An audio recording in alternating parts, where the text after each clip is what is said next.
Boa tarde a todos. Boa tarde. Que a paz de Jesus esteja em nossos corações. Para quem eu não abracei, se sintam abraçados, né?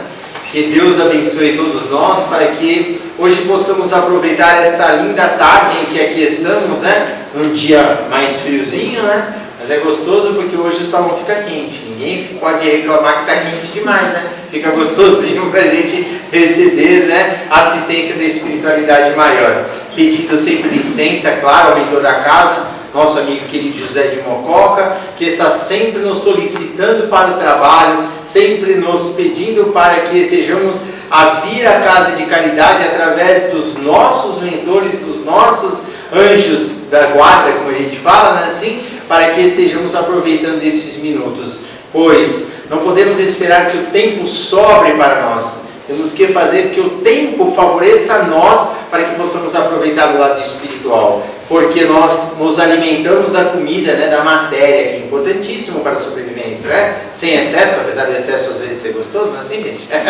Mas sem excesso, mas é importante vivermos o alimento espiritual. Sem eles, o nosso alimento material se tornará claramente degradativo, pois o nosso corpo de matéria estará se tornando doente. Pois se o espírito não estiver bem alimentado, o corpo não estará fluindo de forma natural, de forma realmente abençoada como deve ser. Então vamos aproveitar esse minuto em que estamos todos aqui, todos nós somos imperfeitos, não é assim?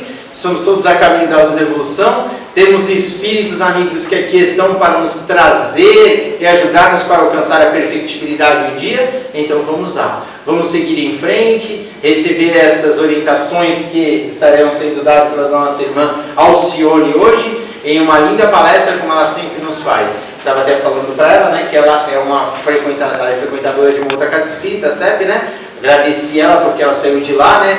Ela trabalha lá no sábado, né? Pediu licença, né, para o dirigente da casa, até pedi para agradecer o dirigente da casa, né, por ela estar aqui hoje para estar nos prestando as suas palavras. E como sempre, palavras de muito amor, de muito incentivo e realmente de muito entendimento para todos nós, assim como a Alcione sempre nos faz. E a Alcione é um nome lindo, hein? Alcione tirado do livro Renúncia, não sei se seu pai tirou de lá? Foi. O pai dela é espírita e tirou de palestrante realmente que traz muito amor e felicidade para nós. E ela vai falar então hoje sobre o livro Sexo e Destino. Aproveitemos então e nos deleitemos sobre esse conhecimento. Assim, gente? Fica à vontade, Luciane, é nós e Deus, viu?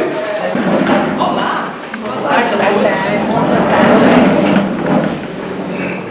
Sempre gosto de agradecer a oportunidade de vocês me ouvirem, a oportunidade de eu estar aqui mais uma vez, que a gente possa trocar um pouquinho de experiências na leitura, na verdade, né? Que isso faz com que a gente possa crescer, evoluir, e o importante, livros que nos foram ofertados pela espiritualidade, um trabalho imenso da espiritualidade. Então, sempre que a gente tiver a oportunidade de pegar um livro desses e ler, como terminei de falar para o Rafael, essa coleção do André Luiz, cada livro desse merece um curso. Então, assim, eu vou fazer um apanhado geral do livro, vou tentar falar rapidamente, contar mais ou menos a historinha, mas, na verdade, é um livro que merece um curso, porque é um ensinamento de vida. E quando eu falo vida, a vida do espírito aqui na Terra, encarnado, como ele deve agir, proceder, para não se perder no meio do caminho, porque a gente muitas vezes termina seguindo determinados caminhos que a gente não se dá conta dos efeitos de determinadas escolhas que nós fazemos em nossas vidas.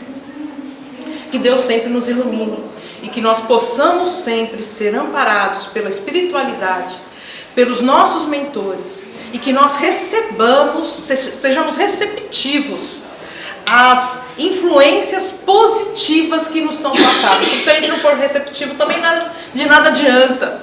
Se a gente for muito fechado, muito engessado, de nada adianta. Então a gente tem que aprender a receber as orientações dos nossos mentores, dos nossos protetores que estão conosco. Para isso façamos sempre prece, para isso estejamos sempre ligados à espiritualidade maior, à espiritualidade amiga, principalmente em momentos conturbados de nossas vidas. E todos nós passamos por momentos conturbados. não há exceção.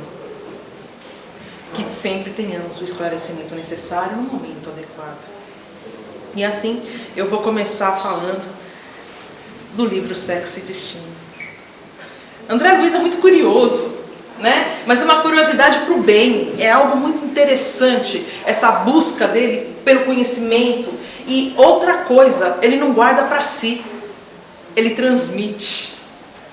Como é importante a gente transmitir o conhecimento que a gente adquire.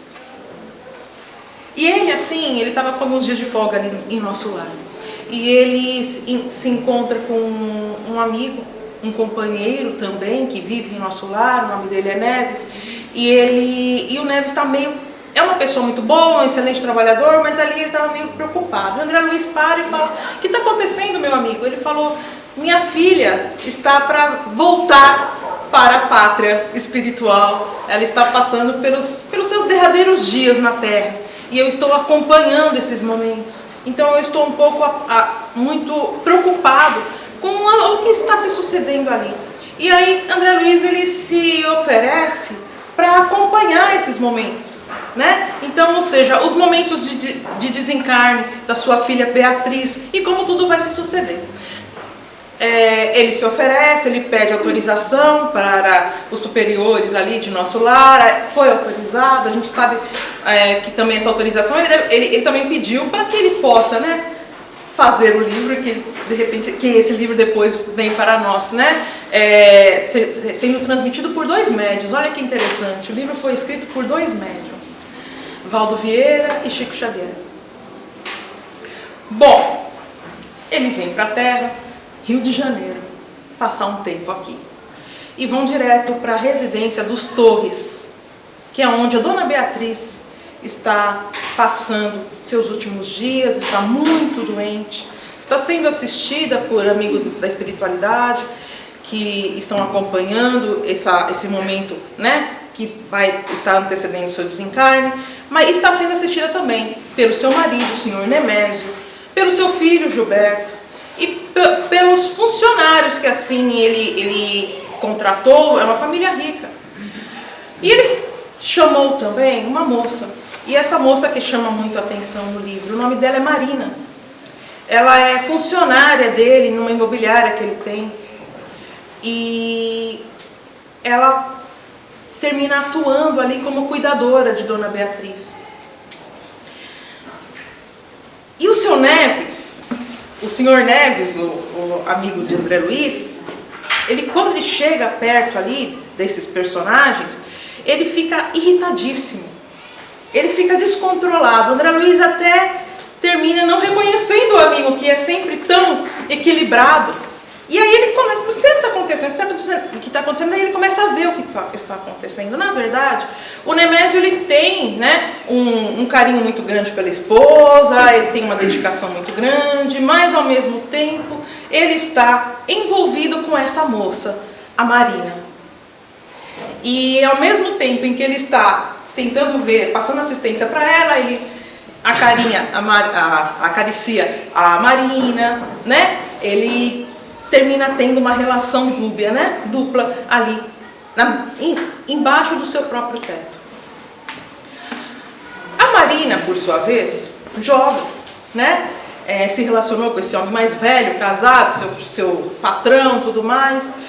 E só que ela tem um pensamento muito forte perante outra pessoa, que seria o Gilberto, o filho do Nemésio e da Beatriz.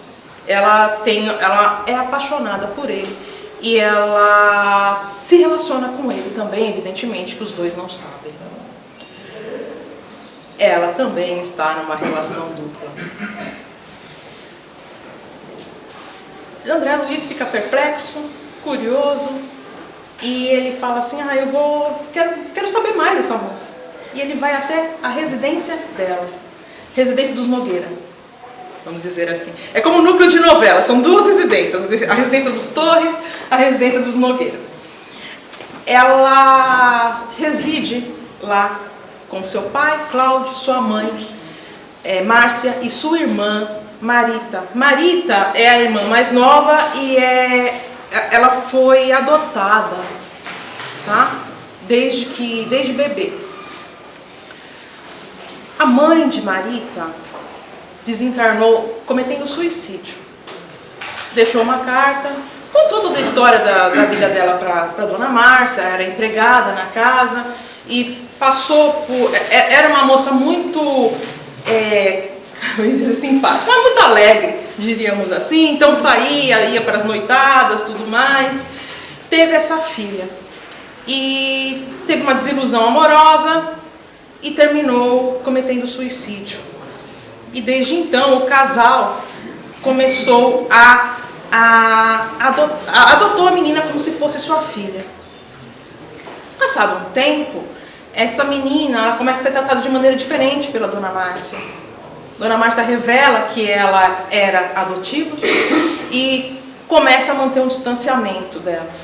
Tanto ela como a Marina também mantém esse distanciamento da menina. O Cláudio, por sua vez, que é o pai, André Luiz encontra-o naquele momento que ele visita, a primeira impressão do André Luiz com relação ao Cláudio, ele está passando por um processo obsessivo. Moreira é o obsessor. Mas é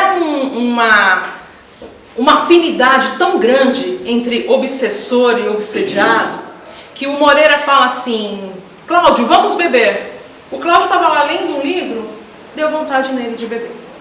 Ele foi lá, pegou a garrafa, pegou o copo, foi beber, e o Moreira bebendo junto. Quando o Moreira sente necessidade ou quer, ele traz até outros amigos para beberem junto, para se comprazerem junto com o Cláudio. Mas o Moreira, ele termina influenciando e muito o Cláudio, tá? Nesse processo obsessivo. Então, vamos fazer isso, ele faz isso, vamos fazer aquilo, ele faz aquilo. Cláudio Moreira tem, vamos chamar também de obsessão? Vamos falar. Quando a gente estuda o espiritismo, a gente vê que existem alguns tipos de obsessões e graus também. Eu não vou falar aqui a respeito dessa graduação, mas existe a obsessão de desencarnado para encarnado, que é o que acontece com do Moreira com o Cláudio. Existe ao contrário também, encarnado para com desencarnado. Então é quando a gente está com um pensamento muito fixo em relação a alguém que já desencarnou e a gente fala e pensa e quer trazer a pessoa para junto de nós, a gente não tem, o espírito, né, o desencarnado, e acontece muito. E tem também a obsessão do encarnado para com o encarnado. E a gente começa a ver que neste livro a gente verifica muito a obsessão. No caso do Moreira com Cláudio, desencarnado para encarnado, mas a gente vê muito essa obsessão de encarnado para com encarnado. Principalmente no que diz respeito às paixões. Cláudio, ele tem todo um carinho por Marita, mas a Marita vai crescendo e ele começa a se interessar por ela sexualmente.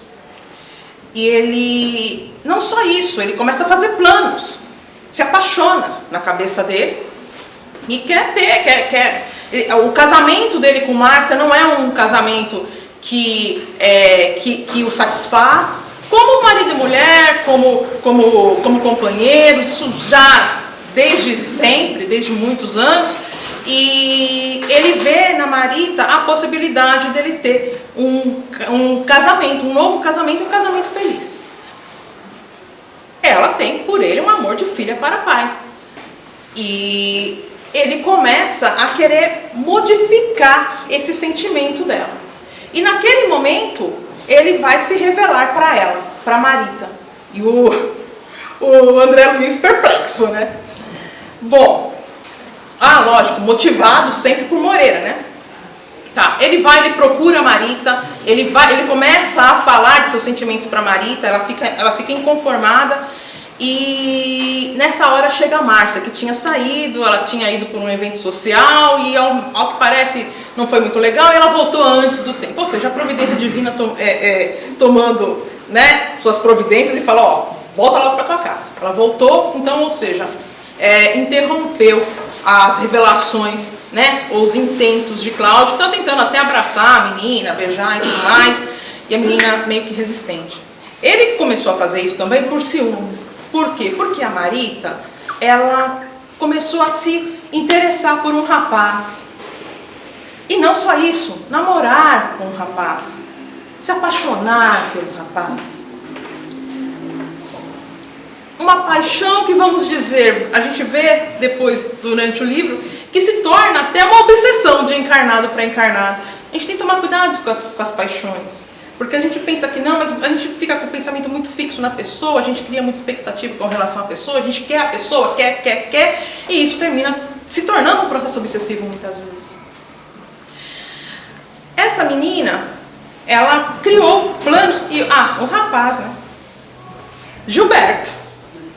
Ela tinha se envolvido com o Gilberto, e ela namorava o Gilberto. Gilberto prometendo para ela casamento, inclusive, ela se entrega para Gilberto, e até chega um momento que ele começa a se desinteressar por ela, porque ele começa a ter um envolvimento com a Marina, que é uma moça, aos olhos dele, mais interessante, mais vivida, mais educada, né? E ela, talvez até por ela ser tão carente, ela começa a sufocá-lo, e ele começa a tentar fugir da relação. Mas ela tem esse sentimento por ele.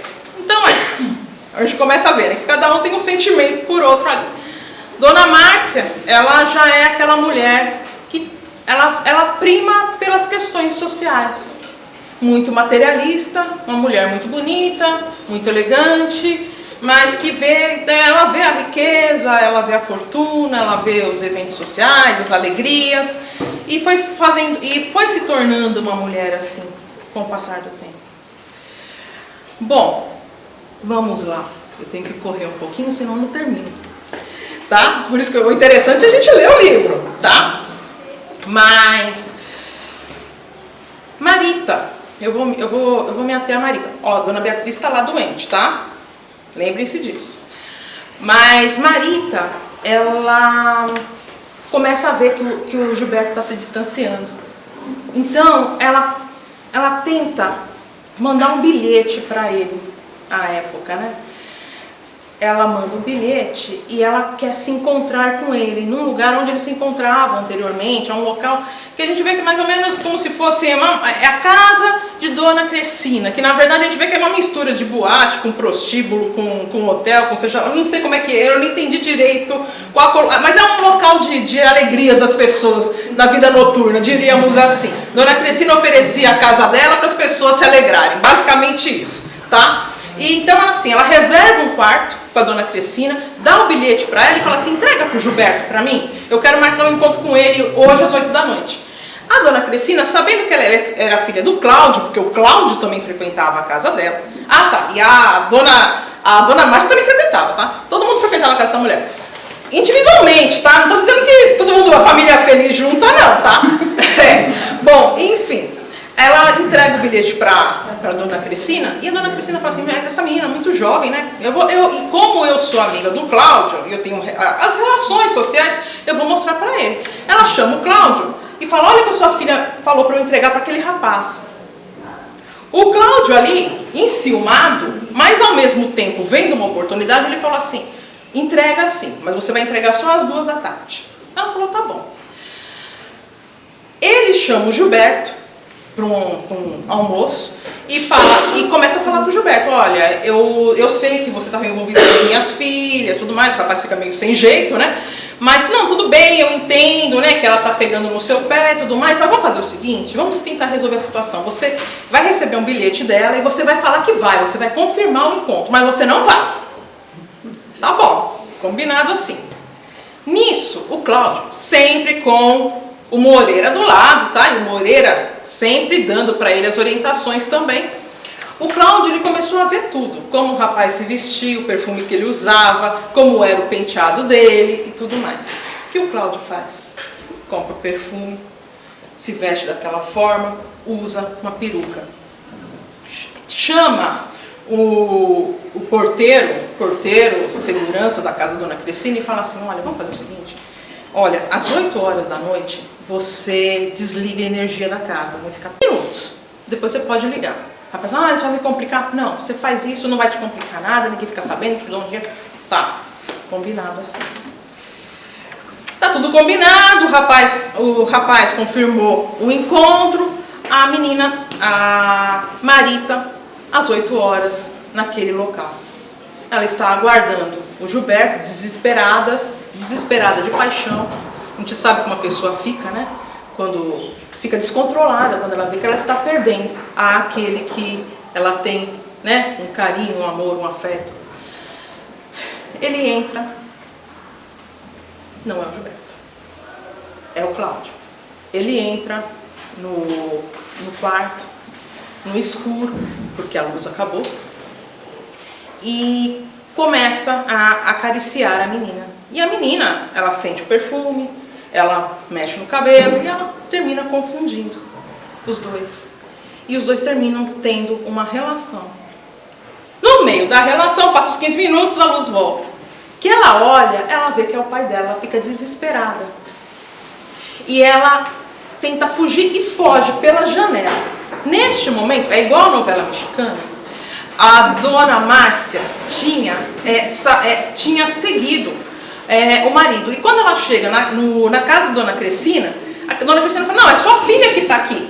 E está aqui com o Gilberto e tal. Ela entra no quarto. Que ela entra no quarto, ela dá de cara com o marido dela. E a menina fugindo. E ele quer ainda arranjar uma desculpa, mas ela fala para ele, você não perdoou a sua filha, porque esta menina é sua filha.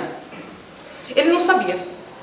A dona Márcia sabia que a menina era a filha consanguínea do Cláudio, mas ela nunca revelou isso para o marido.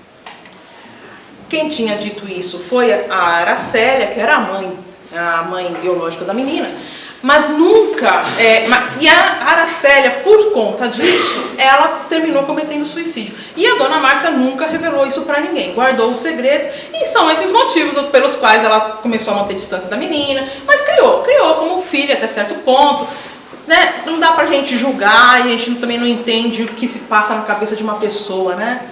Bom, enfim, naquele momento, tanto o Cláudio como o Moreira tiveram um choque. Foi um choque, tanto para o Cláudio como para o obsessor. Enfim, voltam para casa. Márcia, Moreira junto com o Cláudio. Mas vamos nos ater agora a Marita, que está desesperada. Desesperada, sem entender por que o Gilberto não foi. Porque assim, ela estava preocupada com o Gilberto ainda. Por que o Gilberto não foi ao meu encontro? Eu chamei-o, né? E ele falou que vinha. Ela ligou para ele, mudou a voz, disfarçou, dizendo que era a Marina, mas aí ele contou que a Marita tinha chamado, ele está tentando se livrar dela e não consegue e tudo mais. Ela ficou mais desesperada ainda e naquele momento, ela resolveu que ia cometer um suicídio. Ela foi até a farmácia do senhor Salomão, e ela falou que, para ele, contou uma história, que tinha um cachorrinho que estava nas últimas e que o veterinário estava viajando. Então o veterinário falou, se pudesse dar uma medicação para que ele não sofresse mais. O senhor não tem uma medicação? Ele falou, tenho. Ele foi buscar a medicação para o cachorro. Quando ele entra na saleta, né, contígua, ele recebe a inspiração da espiritualidade. Peraí, tem alguma coisa errada aí. Que história é essa de medicação para o cachorro? Aí ele pega e ele olha na fresta da porta. E ele começa a ver a menina chorando, desesperada. Ele falou, não, tem alguma coisa errada. Eu vou dar um medicamento para ela, dizendo que é um medicamento para o cachorro, para ela dar para o cachorro morrer, né? Mas que na verdade não vai gerar esse efeito. E ele deu, na verdade, um sonífero para ela. Ela ainda pediu um monte, me dá uns 10, tá? Tudo bem, tá aqui, sonífero. Ela levou. Ela foi até a beira-mar, olhou o mar, sabe aquela coisa, estou me despedindo, né? Aquela nostalgia, toma os medicamentos e dorme. A espiritualidade fica ali, né? zelando por ela. Eu ainda não falei de um personagem importantíssimo, o Félix, irmão Félix. É de todos os espíritos mencionados nesse livro, é o mais iluminado.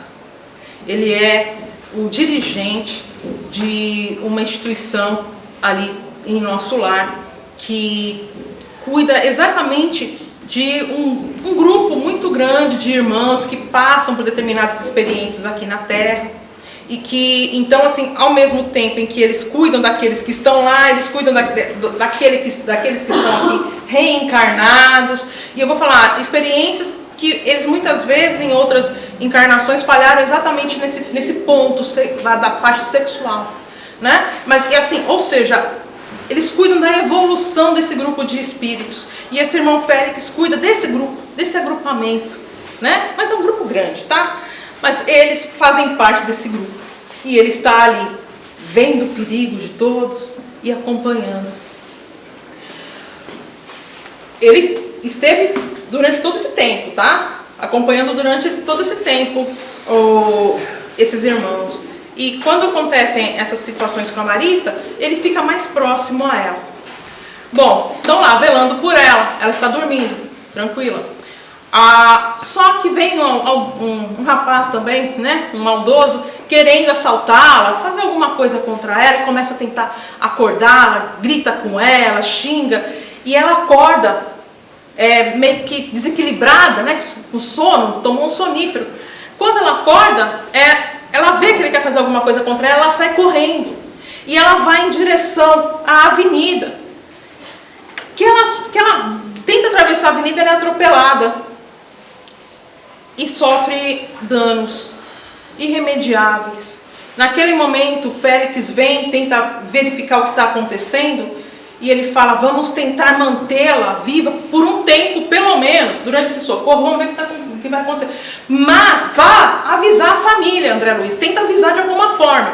O André Luiz vai até a casa, né, dos Nogueira, bate na porta, lá vem o Moreira atender, né, como se fosse o dono da casa. Eu preciso, não. Tem alguma coisa que vai acontecer aqui. Aí o Moreira, o que vai acontecer? Peraí, não, você não vai entrar, tal. Não, peraí, a Marita sofreu um acidente. Nesse inteirinho, ele fica bem assim, aí ele tenta acordar o Cláudio. Por quê? Porque a dona Márcia já tinha recebido a notícia. Alguém que estava lá à beira-mar viu o acidente e ligou para a dona Márcia, querendo falar com o seu Cláudio. Só que ela falou assim, ele está dormindo. Teve um acidente com a sua filha. E ela falou com a Marita, teve um acidente, o que aconteceu com ela? Estão falando que ela morreu. A dona Márcia, em vez de tentar socorrer, ela continuou sentada. Falou, já que morreu, ela começou a pensar nas questões sociais. Aquilo que aconteceu na casa da dona Crescina, se por acaso foi por conta dessa situação, como isso vai ser revelado perante a sociedade? Não vou fazer nada. E o Cláudio lá dormindo. Aí, o que acontece? Quando o André Luiz vem e tenta agitar o Moreira fica preocupado. E o Moreira meio que dá meio que um chacoalhão no Cláudio, né? Cadê a menina, né? Cadê a Marita? Aí a dona Márcia fala. Falaram aí que ela sofreu um acidente. Como é que é? E você tá aqui? Não dá pra fazer nada, disse que ela morreu. Ele correu atrás de alguma casa de saúde, até localizar a casa de saúde que ela tinha sido socorrida. E viu que ela estava muito mal. E desde então, tanto o Cláudio como o Moreira não se afastaram da menina. Ele com aquele sentimento de culpa terrível, né? Eu que provoquei isso para minha filha. E o Moreira, vendo aquela situação, que ele não imaginava, mas ao mesmo tempo ele queria ajudar, porque ele também tinha um sentimento pela menina. E o André Luiz começou a falar para ele, olha, vamos injetar nela fluidos magnéticos, porque para ela poder durar mais tempo. Até que na hora que eu estava lendo o livro, qual a diferença dela durar mais alguns dias ou menos? Olha a ignorância. Mas aí o Félix dizendo que era para que fosse preparado mesmo o processo de desencarne, que não fosse algo abrupto. Então, ou seja, ela viveria cerca de 20 dias. E o Moreira começou ele tinha uma certa afinidade com ela realmente, que ela começou a se sentir melhor, recebendo todos esses fluidos do Moreira. Porém, importante, lembra lá do seu Salomão, da farmácia? Ele ficou sabendo do acidente. E ele foi até o hospital fazer uma visita. E contou pro Cláudio o que aconteceu, né? E ele falou, nossa, ela pediu esse remédio e tal. E o Cláudio ficou mais desesperado ainda, ele falou, é culpa minha mesmo, ela queria se matar, né? Bom, o seu Salomão falou assim, olha, eu sou espírita e eu tenho um amigo, a gente costuma visitar os doentes no hospital, a gente faz um evangelho, a gente aplica passe, se o senhor permitir, à noite eu venho e trago o meu amigo. Permito, tá bom. À noite veio o Salomão e veio o seu Agostinho. Tem hora que eu paro, tem tanto nome que eu até me confundo. Veio o seu Salomão e veio o seu Agostinho. Fizeram evangelho, aplicaram passos, assim como tem muitos grupos espíritas que fazem isso em hospitais. Vou fazer uma observação aqui. As casas espíritas, existem casas espíritas que realizam esse trabalho. Para isso, existe um grupo espiritual que vai junto. A pessoa não vai sozinha. Então, eu sou espírita, eu sei aplicar passe. Mas se eu for simplesmente fazer uma visita, eu não vou estar acompanhada naquele momento dos irmãos da espiritualidade responsáveis por um trabalho desses. Passe não se aplica fora do centro espírita, se não houver uma autorização da espiritualidade. Ponto. Tá? Porque senão a gente vai, não, vem aplicar o passe em mim. Você vai lá e aplica o passe, ainda mais no hospital, pelo amor de Deus, gente. Não, tá? Se precisar, existem grupos especializados nas casas espíritas. A gente chama este grupo, porque vem o grupo espiritual juntamente, conjuntamente, faz todo um trabalho, todo um aparato. Tá? Bom, e foi o que aconteceu ali. Foram 2 irmãos encarnados, mas tinham os irmãos desencarnados que ajudaram na aplicação do passe, ajudaram no evangelho. Tanto que ela se sentiu, foi visível isso, ela se sentiu mais confortável, apesar dela estar em coma, ninguém falava assim, não dava pra ver claramente, mas o André Luiz sentiu isso. E o Cláudio também. A partir daquele momento, o Cláudio começa a mudar. Sabe aquela história do homem velho dar lugar ao homem novo? Foi o que aconteceu com o Cláudio ali. Ele começa a observar aqueles homens, mas de graça, né? Mal conhecem a gente, vêm aqui e nos ajudam. A família mesmo não estava nem. Ele ligou para a Marina não quis ir, a dona Márcia não quis saber de ir, né? E estão esses 2 senhores, o que é isso? Que doutrina é essa? E aí, quando eles vão embora, eles entregam para o Cláudio um exemplar do Evangelho segundo o Espiritismo. E o Cláudio está lá, acompanhando a menina, está lendo o Evangelho. E o Moreira também está ali do lado, está acompanhando toda a leitura, também está sendo esclarecido, né? Então, olha as mudanças que começam a ocorrer ali. Chega o médico e fala assim para o Cláudio, ela não vai sobreviver durante muito tempo. E principalmente o Moreira, ele tinha esperanças de que ela sobrevivesse. Quando o Moreira ouve isso do médico, fica desesperado. E aí já aquele ódio dele volta. E ele fala, a culpa é da Marina. Ele vai até a Marina, que está lá com a dona Beatriz. E chama, antes disso, no caminho ele já chama outros desordeiros, espíritos que gostam de atormentar e tudo mais. Leva-os até lá e começam a gritar no ouvido da moça, assassina, assassina. Ela começa a sentir isso, começa já a passar mal. Já tem que ser recolhida para um quarto, e ali ela já começa, e começam já a falar tudo que ela já aprontou nessa vida, e ela começa, né, a pensar muito nisso, a refletir, mas de maneira negativa, e começa a entrar num desequilíbrio tremendo.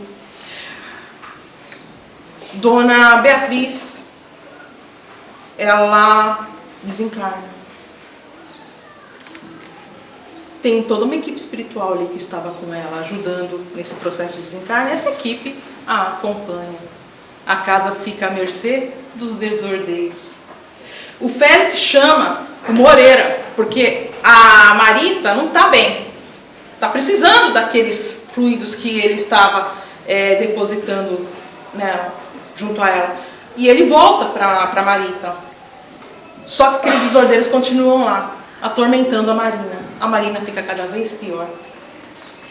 O seu Nemésio, ele não sabe o que fazer. Quando ela melhorar, eu vou casar com ela. Mal faleceu a esposa dele, já está pensando nisso. E ela não quer saber dele, ela tem nojo dele até. E ela quer o Gilberto. Mas o Gilberto, ao mesmo tempo, a mãe dele terminou de morrer. Está aquela situação. O Nemésio, ele descobre que a Marina tem um relacionamento com o filho, fica bravo. Vai falar com a dona Márcia. A dona Márcia se interessa pelo Nemésio. E aí tenta de alguma forma, porque ele queria, na verdade, levar a Marina para Petrópolis, para uma casa que eles têm lá e tudo mais, para descansar. Ela dá um jeito de conversar e eles resolvem que a Marina será internada numa clínica psiquiátrica e os dois vão para casa em Petrópolis descansar. Bom, ou seja, uma filha internada quase morrendo, a outra filha internada na clínica psiquiátrica. A Marita desencarna. O Cláudio, ele fez o que foi possível por ela, mas o interessante é que antes do desencarne, e aí que eu entendi, né, as questões, ela está em coma, só que ela está refletindo sobre tudo, está vivenciando tudo, e ela começa a ver a questão de cada um. Então o Cláudio, ela estava com um ódio imenso dele antes, só que isso foi mudando, porque ela viu que ele não arredava o pé do lado dela, e ele pedia perdão o tempo todo, né? Ele tentava fazer o melhor por ela soltava secreções, ela estava fedendo o tempo todo, e ele limpava ela durante todo esse tempo. Ele fazia tudo o que era possível por ela, para mantê-la confortável. Ele tinha realmente mudado, ele chorava, ele falava o quanto ele a amava, como filha, me perdoe minha filha. Quantas vezes ele falou isso? E ela foi mudando, modificando aquele sentimento em coma. Todo mundo fala, né? A pessoa está em coma, a pessoa não está vendo, não está sentindo nada. Ela foi modificando. Até que chegou um momento que ele disse, se você me perdoa, você levanta a mão. Ela foi dado para ela a oportunidade de, mediante fluidos magnéticos ali, ela foi ajudada pela espiritualidade, ela conseguiu levantar a mão e ele viu aquilo. E ele se sentiu perdoado. Ela também, ao mesmo tempo, ela começou a pensar nas razões de cada um daqueles que viviam à sua volta. Então, ou seja, o Gilberto, as razões do Gilberto para ele ter agido daquela forma, as razões da Marina, as razões da dona Márcia, ela foi perdoando-os e desencarna. O Cláudio está naquela situação agora, né? Ele volta para a casa dele, a família dele, cadê a dona Márcia? Cadê a Marina? Ele teve que ir atrás da empregada, ligar para a vizinha da empregada para saber o que está acontecendo. A empregada falou, olha, a dona Márcia viajou, a Marina está internada, mas não sei aonde. Aí ele foi atrás, descobriu aonde onde era a clínica da filha, que a filha estava internada, começou a visitá-la, pediu ajuda para esses dois irmãos, né? Esses dois irmãos espíritas. E quando ela sai da internação, ela volta para casa e assim eles refazem a família num novo molde, né? Pai, filha. A filha chama essa empregada para morar junto com eles, tendo em vista que é uma senhora sozinha, sempre ajudou a mãe dela desde que elas eram crianças. Então, ou seja, faz parte da família, vamos ter ela junto. E o Gilberto? O Gilberto, ele entra num caminho de alcoolismo, ele está quase depressivo. E lógico, com obsessores, né? Junto a ele. O Cláudio, a Marina fala para o Cláudio o quanto ela ainda gosta do Gilberto, quanto ela ama o Gilberto e, né, gostaria de ter um relacionamento com ele, apesar do pai dele ter já falado absurdos, né? Absurdos ou as verdades, não sei, mas o que aconteceu, né, no passado. E, enfim, o Gilberto já não queria mais saber da Marina, mas aí o Cláudio, a Marina procuram o Gilberto, a espiritualidade ajuda também. E o casal volta a ter um relacionamento, ficam noivos e quando se casam, Gilberto vai morar junto com o Cláudio e com a Marina e com a Dona Justa. O Cláudio também ajudou, né, que o banco onde ele trabalha fornecesse um emprego para o Gilberto, porque o pai não quis saber do rapaz. Depois de toda essa questão da Marina, o pai mandou o rapaz embora de casa, mandou o rapaz embora do trabalho, o que foi muito prejudicial para os negócios do senhor Nemésio, porque até então, pelo menos o rapaz era alguém da família que estava lá trabalhando. O senhor Nemésio foi viver a vida, foi curtir a vida. De Petrópolis, a dona Márcia chega em casa, fala pro Cláudio, ó, não quero mais saber de você. Na época era desquite, né? Quero um desquite, não quero mais saber de você. E resolve viajar com o Nemésio por vários países do mundo, dar uma volta ao mundo, gastar o dinheiro dele. Só que para a gente gastar o dinheiro, a gente também tem que saber conservar, né, o nosso negócio. Ele não soube fazer isso. Então, ou seja, deixou tudo nas mãos das pessoas, as pessoas foram se utilizando dos negócios da maneira a bel prazer. E assim, quando ele volta, ele vê que os negócios dele estão indo por água abaixo. E ao mesmo tempo, ele se desinteressa da dona Márcia. E fala que não quer saber de casar com ela nem nada, então, ou seja, ela vai morar com uma amiga dela. Mas ele começa a manter ela em banho-maria, né? Como as pessoas falam. Mas ele quer mesmo a Marina. E lá vem aquele processo obsessivo. Quero a Marina, e começa a mandar bilhetes para ela, né? A época eram os bilhetes, né? Manda bilhetes, e eu quero ficar com você, senão eu vou me matar, aquelas conversas todas. O seu Cláudio começa a ver essa situação. E nessa época, o Félix, o irmão Félix, fala assim, tá na hora da Marita voltar. Porque foi interrompido a sua vida, né? A sua trajetória terrestre foi interrompida por conta daquele acidente. Mas ela ainda tinha um tempo aqui na Terra. Então ela vai reencarnar. E como Marina e Gilberto estão casados, ela vai voltar para esse núcleo familiar. Então, Marina engravida. E Cláudio tem certeza que aquele bebê que ela está esperando é Marita. Cláudio fica super feliz. E o Moreira, lembra do Moreira? Tá lá, acompanhando a família. Mas, gente, é bom deixar bem claro uma coisa que eu também não falei, que quando a Marina passa por aquele processo obsessivo, o Félix fala pra ele, que ele falou assim, o que eu faço da minha vida agora, né, que a Marita desencarnou? Ele falou, você vai cuidar da Marina. Então ele foi para cuidar da Marina, só que a Marina já estava com problemas sérios, problemas psiquiátricos, então ela teve que passar por um cuidado. E não só isso, ela ainda tinha aqueles irmãos que estavam lá atrapalhando a vida dela. Então ele teve que tentar afastá-los, protegê-la. E ele, a partir daquele momento, ele se tornou o protetor da Marina e do seu núcleo familiar. Então ele estava ali como protetor, ajudando. Ele não tinha a evolução moral, mas ele tinha a vontade de ajudar, de proteger, de olhar, de peraí, tem alguma coisa errada aqui, peraí, tô aqui, né? E assim ele vai evoluindo junto. Bom, a Marina está grávida, o Nemésio querendo voltar com a Marina não quer saber dele, ela está feliz com o Gilberto, e o Cláudio tentando proteger a filha de todo jeito durante essa gravidez.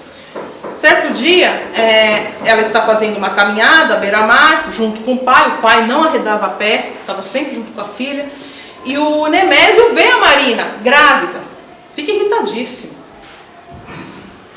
Passados alguns dias, estão os dois caminhando novamente, porque o médico assim tinha orientado, que ela tinha que fazer uma caminhada diária, estão os dois caminhando novamente, e ela, eu vou passar uns 10 minutinhos, me desculpa, já estou terminando.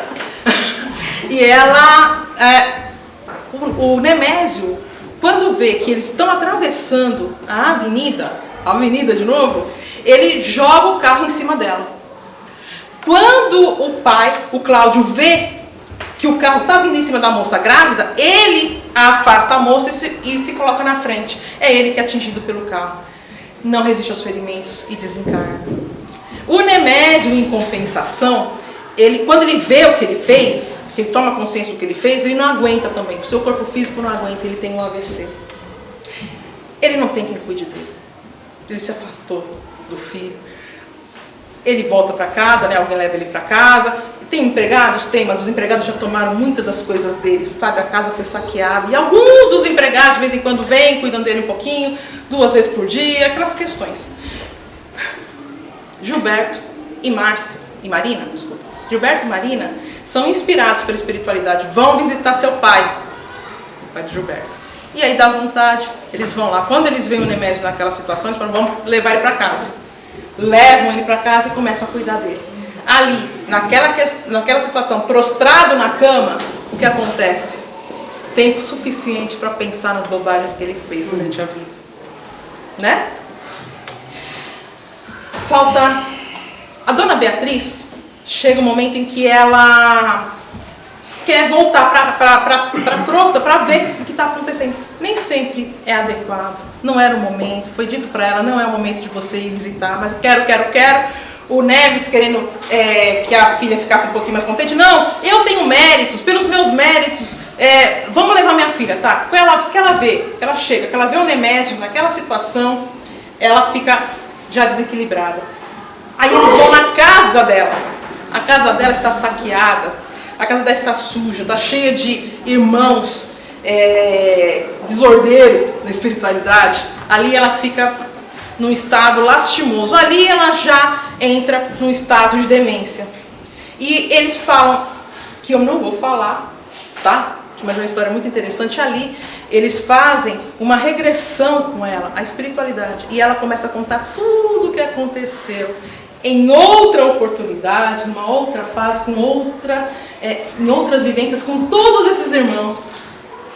Outra vivência, outra época, mas todos, a gente vê que todos fazem parte do mesmo núcleo, que foram encarnados no Rio de Janeiro em outra época.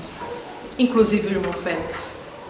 E o irmão Félix naquele momento fala, todo mundo está se encaminhando aqui, mas a Márcia não sai do lugar. A Márcia, Dona Márcia. E eu que causei os distúrbios, a insatisfação, a vida dela está desse jeito porque eu causei isso lá atrás. Eu sou essa pessoa que termina causando tanta insatisfação, tanta tristeza na vida dessas pessoas. Eu vou reencarnar. Naquele momento ele resolve reencarnar, ele fala, eu sou o dirigente, o diretor desse instituto, mas toca para você, irmão Regis, que é o irmão que estava ali, e eu ali já se programou para reencarnar. E reencarna na casa de quem? De Marina e Gilberto. Para ajudar quem? Todos eles, evidentemente, mas principalmente uma pessoa, Dona Márcia, que está afastada do grupo familiar, está encarnada, afastada do grupo familiar, não teve a evolução necessária e programada pelo Instituto Almas Irmãs, que é o instituto que cuida desse grupo. Então ele falou, eu venho, e veio, como neto dela. E o livro ele se encerra dessa forma. Este menino com 4 anos de idade, sendo levado para a praia, porque a família sabia que a Dona Márcia toda semana ia para a praia naquele de domingo, de manhã, e ele é levado para a praia para conhecer a avó, porque ela não queria chegar perto de ninguém, para conhecer a avó. E quando ele vê a avó, ele abre os braços, abraça a avó e pede para a avó ir morar com eles. Ela, naquele momento, ela fala, eu vou almoçar com eles. Mas no fundo, ela sabe que ela vai viver, a partir daquele momento, ela não vai mais se afastar daquele núcleo familiar. E assim termina a história. Termina a história, eu contei uma historinha para vocês. Mas é bom deixar bem claro, são tantas as vertentes, são tantos os ensinamentos desse livro, quando a gente começa a ver a questão da consciência, porque é a consciência que faz com que a gente mude de determinadas atitudes. Que a gente não pode e não deve, de maneira nenhuma, atrapalhar a vivência de ninguém, a vida de ninguém. A gente não deve, de maneira nenhuma, prometer algo que a gente não pode cumprir.